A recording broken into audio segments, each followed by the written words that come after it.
Sige.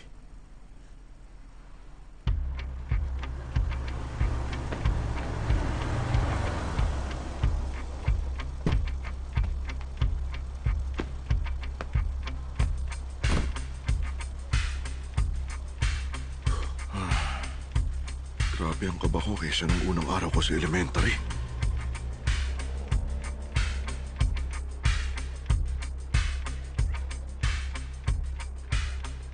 Good morning, sir. Uy, gusto kong bati mo. Pero patingin muna ako. Name tag mo. Nagkamali po kasi ako kanina. Pasensya na. Talaga naman. Pagbibigyan kita ngayon dahil first day. Pero bukas hindi na. Pasok na. Maraming salamat, sir. Ay, nakakatuwa. Napakagalang. Kayo mga pasaway, ha? Siyang dapat na ginagaya nyo. Ay, naku. Pati mga buhok nyo, wala sa ayos. Nakakaya. Tignan yung uniform nyo. Palagi na lang ba kayo pagsasabihan? Mabayang lunch. Pumunta kayo sa faculty. Mag-submit ng apology letter.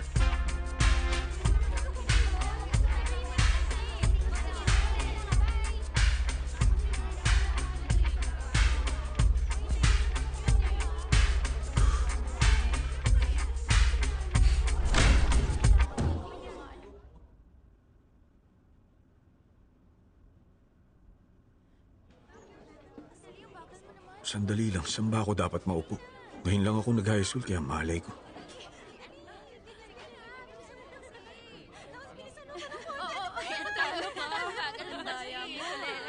Hi, classmates. Pwede ba akong umupo kahit saan ko lang gusto? Hindi pa na-assign ng seats?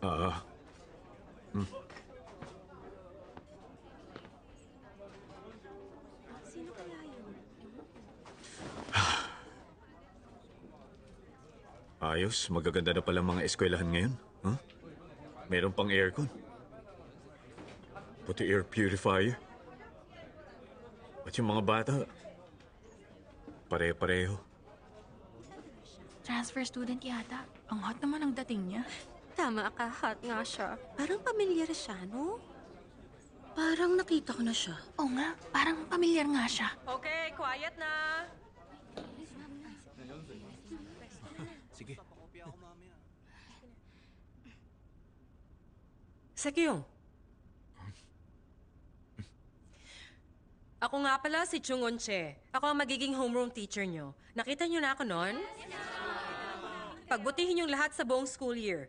Okay, attendance muna tayo. Kim Dong-hee? Present. Kim Yeji? Present. Pak Dong-kyu? Ma'am? Song Iyon? Ma'am, dito po. Siya ba si Song Yeon? Yung stalker na binuli buong taon?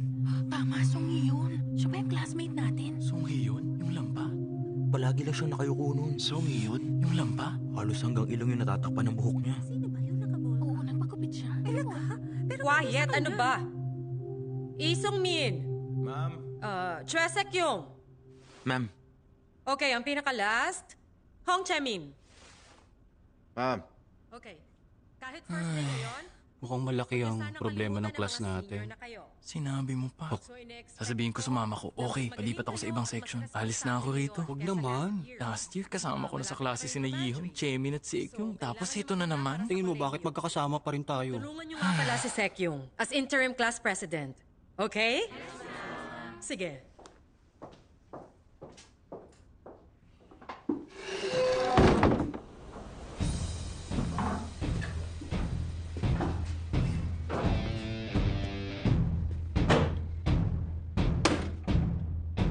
So ngayon,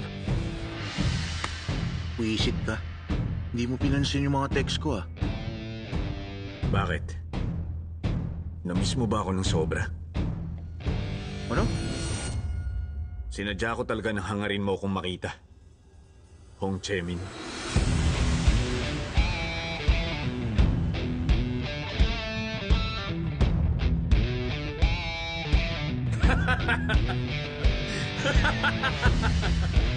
Hoy!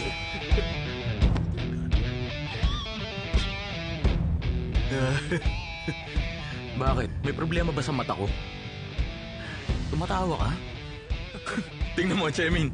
Tawa ng tao. Bakit? May tama na ba yung utak mo?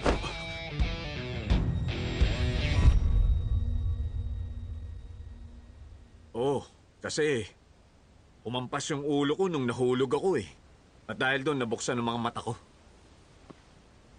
Nahulog ako sa overpass.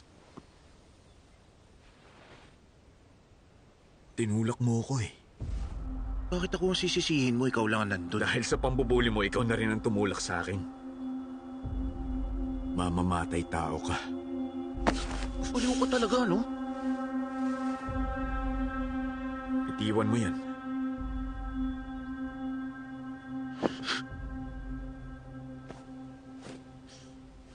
Sige, tapusin na natin to. May pasok pa tayo. Una kayong sumuntok. Marami kayo. Mahirap pamili.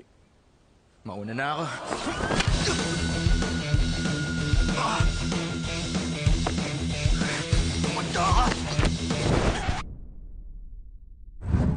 Hindi ko siya mabalibag.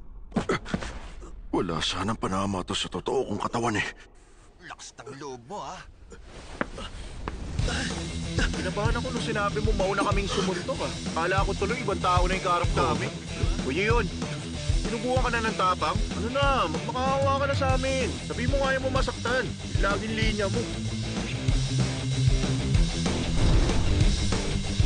Hindi ako basta matatalo ng ganito.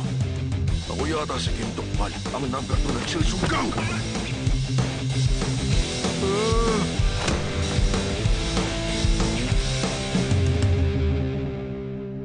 Grabe. Sobrang bagal ko. Ay. Ano ko na? Hindi ko talaga gusto ang katawan na to.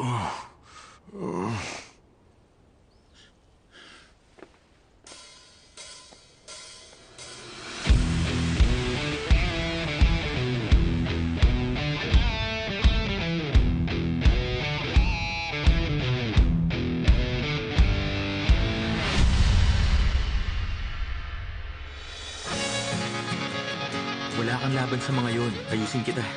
Ba't mo nakunwaring hindi mo ako kilala sa bookstore? Yung taas, yung frame, yung mukha, saktong itsura ni Song Yi-hun. Maluloko mo yung ibang estudyante. Pero yung pananalita mo, yung lakad, yung ngiti, pati tingin ng mata mo, bagong lahat yan. Wala ka na ibang tao. May batang galing dito kanina. Binanggit yung pangalan ni Dokpal tapos parang hari. May naayos na papel. Papadala kita sa abroad o sa boarding school. Hoy, hindi ikaw si Song Yi-hun. Paano mo nalaman? Ako ang number 2 sa Chilsung Gang. Si Kim Dokpal.